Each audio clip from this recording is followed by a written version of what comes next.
Welcome, flip clock fans. Did you ever wake up in the morning and not know what day it was? Well, evidently Panasonic thought that was a problem back in the 1970s, and that's why they developed this calendar flip clock, the RC-6493 Radio Alarm Calendar Flip Clock. Now, what's this got to do with anything? Well, this is something that has appeared near around the clock. We'll talk about it at the end of the video. We're going to call this video the Hanford Restoration Project. Why? Well, the clock was called the Hanford. Now, I didn't know that until I started looking into this. The 6493 was the Hanford. And what's the Hanford? Well, the Hanford Site is a decommissioned nuclear production complex operated by the United States federal government on the Columbia River in the state of Washington. The site has been known by many names, including Hanford Project, Hanford Works, Hanford Engineer Works, and Hanford Nuclear Reservation. The Hanford Site was initially established in 1943 as part of the Manhattan Project, and the Manhattan Project is the research and development undertaking during World War II that produced the first nuclear weapons. Hanford was home to what is now known as the B reactor, the first full-scale plutonium reactor in the world. So, did they name this clock because of the Hanford Site? Don't know. But here's the clock now in Flip Clock Fans Studios. And it was sent in from a member of Flip Clock Fans so I could do a restoration on it. And it's going to be a long video. I don't want to apologize for it, but I'm apologizing for it because the person wants to see how it goes, and maybe this could help someone who's knee-deep into this clock. This is one of the hardest clocks Panasonic made to restore. So I'm going to show you some details that may help you. So I'm checking things out. The clock has problems with the volume. The clock itself doesn't run. Here's the nameplate, RC-6493. There's the buttons to push to control the calendar. And all that's working just fine, thankfully. I thought this was interesting. It's got this warning label on it. It's some kind of thing to prevent someone from stealing your clock, I guess. A lot of labels on this clock. A lot of warnings for some reason. Okay, so that's a sleep button. That'll be like a snooze. We'll leave that one on there. This will pull straight up. So if you've watched any of my videos, you've seen this time and time again. But if you're in the middle of doing one of these clocks, sometimes it's good to know because you'll be trying to get something off and not know for sure if that's how it's supposed to get off. But this is how it gets off. Now that next button there, you may see, I forget to take it off at this point, but later I'll take it off. It comes off when the cabinet comes off. So we just have to take out the 3 screws here on the back. That's the only screws you need to take off, and you just kind of lift it up gently. Now there's tabs up underneath that ridge there. You don't want to just pull it up real fast. Kind of work it out. You see that knob came off when I pulled up on that cabinet. There's the speaker. I think that's a 3.5-inch speaker. That's a little bit of a shield, like a heat shield, because there's a lamp in there that displays on the tuner dial. And it could be a radiation shield so that the speaker works better. This clock is compact. It's got everything stuffed in there, and it makes it a very big challenge to get this clock apart. There's the light bulb. That's the motor.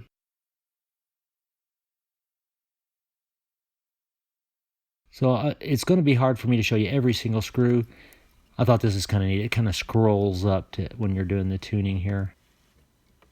But you'll get an idea of where those screws are. You start taking them out. You want to kind of guard where you put them.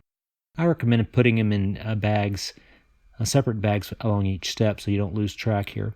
This is string tuner. You do not want to destring those unless it's absolutely necessary. I've already taken out the transformer there on the right, and I'm pushing up the buttons on the bottom, the calendar buttons. That makes it easier to pull this straight out. You have to take the knobs off on the front there of the unit. I didn't show that. Now, you're taking your time here, and you still see you're kind of secured. I've put that speaker in a bag to protect it. I tend to do that. Now, there's the one little board there. That's where all the power comes in. And there's a screw hiding way back in there you have to take out, because we've got to disassemble this thing completely to allow a thorough cleaning. And I actually had to desolder that wire from that board so that I could unknot that and get that out. Now this has to be washed. I mean, it's filthy, as you can see. It's just an extra step that's going to make this a long project. The whole project actually took me 2 days, and it was on a weekend, so I had time to do it. So we're taking a look, and you can see these 2 bulbs here. There are 2 bulbs that light the front of the clock. They're going to need to be replaced. Now, hiding over here is another bulb that's inside of that alarm indicator. That is a booger, and we're going to have to work hard to get that replaced.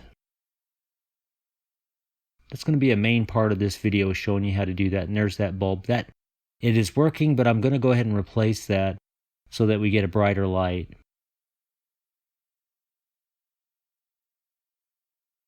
Now, like I mentioned earlier, you put things in a bag as you go, and you'll be much better off when you go to put this back together. There are so many different sizes of screws, it's almost ridiculous.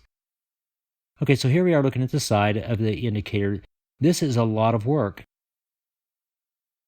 This is the second time I've done this restoration. I've learned some things.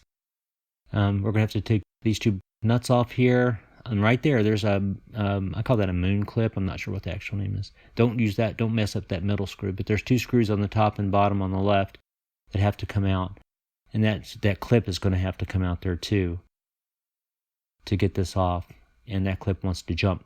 Now, if you look, you can see down inside of there's a little arm that impacts on the inside of that wheel that causes it to only turn one direction, and also causes that clicking noise.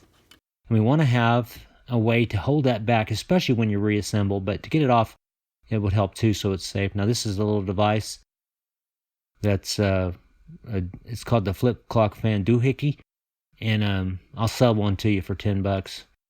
But anyway, what this is going to do is this is going to allow us to hold that arm back. It becomes really important during reassembly. I've tried other ways to get that back in, but this is going to work really well. So I'm going to show you how to fabricate one of those. You get your paper clip, and you want to measure out 5.5 centimeters of that clip, or any piece of wire really, but paper clip's really easy to work. About 1.2 centimeters in, you bend in on either side, sort of making it like a giant staple. And I have one of them bent in a little bit more than the other. It ends up being about 3.2 centimeters, which is what really fits in there. Okay, so you take off that clip. Now that bar runs all the way back over here and picks up the gear on the time. And this is the sleep indicator, or when you want to turn it on, so sleep for say 30 minutes and listen to the radio. And that bar allows the time to kind of unwind the sleep indicator, so that you can, so it'll turn it off when you want to go to sleep there. So you have to pop that clip off and try not to draw blood, which I tend to like to do. There's a little thing here to kind of hold this back. You want to undo that. That's like a washer thing on that screw there. They really like tying their wires up on this clock. It's really well done and well put together, but must have really been bare for assembly purposes.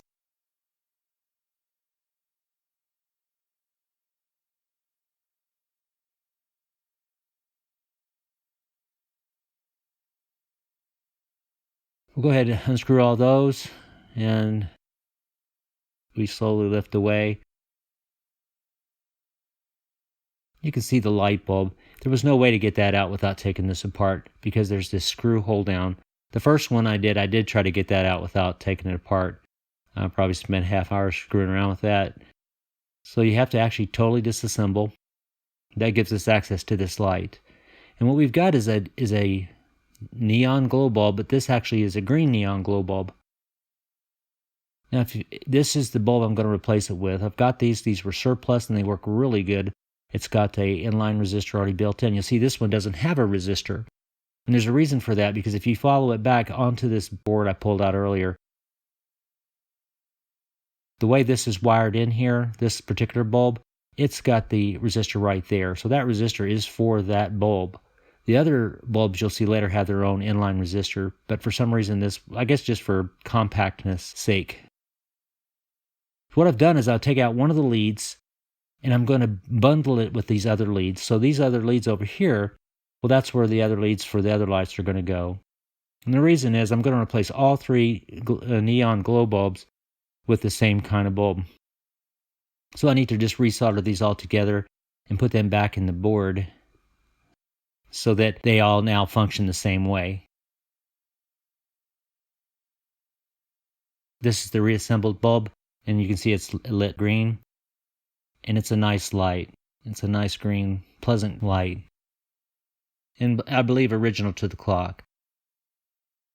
The color, not the bulb. So we'll go ahead and reassemble. We've got to get this all back together. Now the video, like I mentioned, is long, but you're not seeing all the work it takes to do this. It's a long process, and you really want to have a full weekend to even get started on one of these things. Reassembly takes time. It's start and stop to get this done, to get things lined up correctly. So I'm not going to try to pretend like it's real easy for me, because it's simply not. But it would take a long time to make a video of the whole process. And my videos are boring enough. So you want to get this all together. And at this point, we can go ahead and remove our little staple. I'll sell you one for $10. Now we can see that the thing works just fine. You got to double check that along the way, because if you get that kind of cockeyed in there, you'll have to disassemble it and go start over again. So we're reassembled. I've got the bolts and screws back in, and it's moving correctly. And I'm double checking to make sure it goes off on the right time. And it clicks right in at 10 p.m. so I know everything is set. So here's the two bulbs. You can see the little bit of green glow left on one, and a little maybe on the other. We've also got to work on that motor. Now you see I actually started it up with my finger, so that's not too gunked up. When I stop it, it doesn't restart. So that's going to have to be cleaned. And getting these bulbs fixed, you have to just gently pull this apart. That's aluminum most likely. It's reflective on the other side, so it helps shine that light down towards the digits. We'll have to disassemble this and rewire in the other. That in itself would be a long video showing you how I did that. You'll have to have some skills and develop some skills in doing that. Now this is the bulb I replaced the tuner indicator with. It is a 6.3 volt, 15 amp bulb. It's known, if you're wanting to buy one of these, it's known as a type 40 bulb. This is just a box, and that's how it's indicated. You can buy them online, many different sources. So here we are, all lit up like a Christmas tree. We've got all the green glow going on. Every bulb's been replaced. So that seems to be working well. We've got to turn our attention here to these volume knobs. The volume knob and the tuner knob, these are potentiometers that are dirty, and very often these get dirty in the older clocks, and you have to get some kind of a contact cleaning spray down in there and work that back and forth all the way, back and forth multiple times. I won't do the tuner here, or not tuner, the tone. The one to the right there, that's the tone. You'll need to do that too. Now this switch here is the selector switch. That is to switch from radio to alarm to all that setting. And it's a little bit of different layout, and you'll have to turn that back and forth. Kind of rough on the fingers if you don't have the knob on there.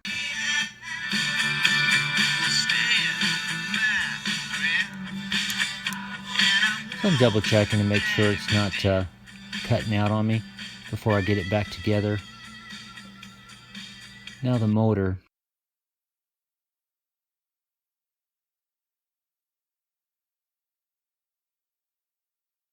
To disassemble here, you'll need to take these two nuts off.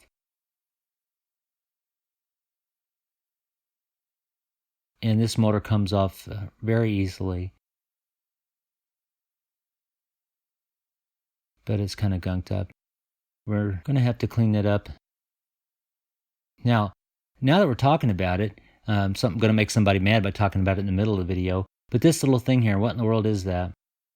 Well, if you look inside the cap of the shroud that I just pulled off that motor, That little thing's developed over time, and it's got to be because it spins, and it's when you see it in person, it's amazing. It looks like a piece of art. I really think that's cool. I'm not going to move it. So before I do too much cleaning, I'm going to put some synthetic clock oil in here and see if that's all that it would take to get this thing going. I want to do the least invasive thing possible. And you would think that this is going to be easy because it was moving pretty good. But I had to resort to the alcohol. So I've dipped down just the front portion into alcohol, and I'm spinning around to clean all that mess. You don't dunk the whole thing in there. And you really want to make sure you dry it out before you energize. Now it spins a lot better. Yeah, a lot better. But I did have problems with it initiating. And so I finally found something that got it working to where it would, when I stopped it, it would restart again. And it's old school, and a lot of people are going to freak out because I use WD-40. And a lot of people will tell you, don't use WD-40, and they're against it. But I'll tell you something, it worked. It worked better than anything else. Now, I did follow the WD-40 with a drop of synthetic oil for long lasting, we hope. So we've done reassembly here, and the reason I skipped all that is because it was difficult. It was a struggle. And it's just in the opposite order. You can see I've got the board back in there. I had to resolder that in there. All the components had to go in there. This is where trying to figure out where all the screws go really becomes a problem. As we talked about earlier, they really like to bundle their things up. And it was very neatly done, all these things. And I don't think this is even necessary, but this is the way it was originally.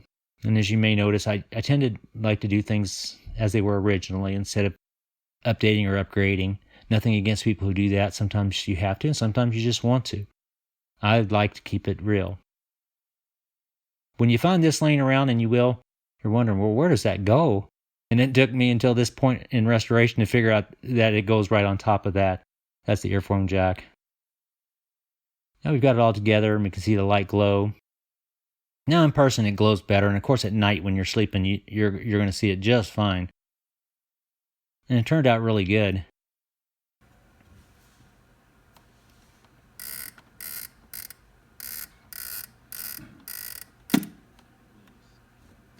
Has its thorn.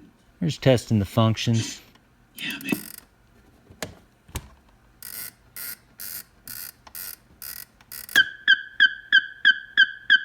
That alarm is the chirping alarm. It's crazy. The clock's got a really good sound. That's the bass, what they call bass in treble. It's not really. It's kind of muffled when you turn on bass. It's got a really good sound, amazingly, out of that one little speaker. And it's a nice looking clock. And there it is. It turned out really well. The Hanford, the Panasonic RC-6493.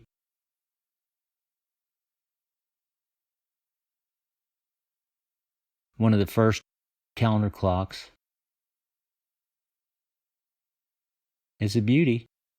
Oh, and for those of you who skipped to the end of the video to find out what this was, well, it turns out that this is a label, and it has to do with plutonium. So this was used, actually, this clock was used at the Hanford Site, and they needed a way to test for radiation. It actually indicates that it was exposed to radiation, this actual clock. Maybe that's why it was green.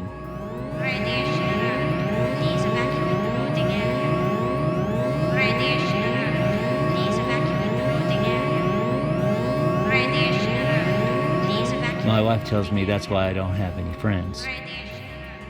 Please evacuate the routing area. Well, for those of you who made it through the whole video, thanks for taking the time. When you get the time, come visit us at flipclockfans.com.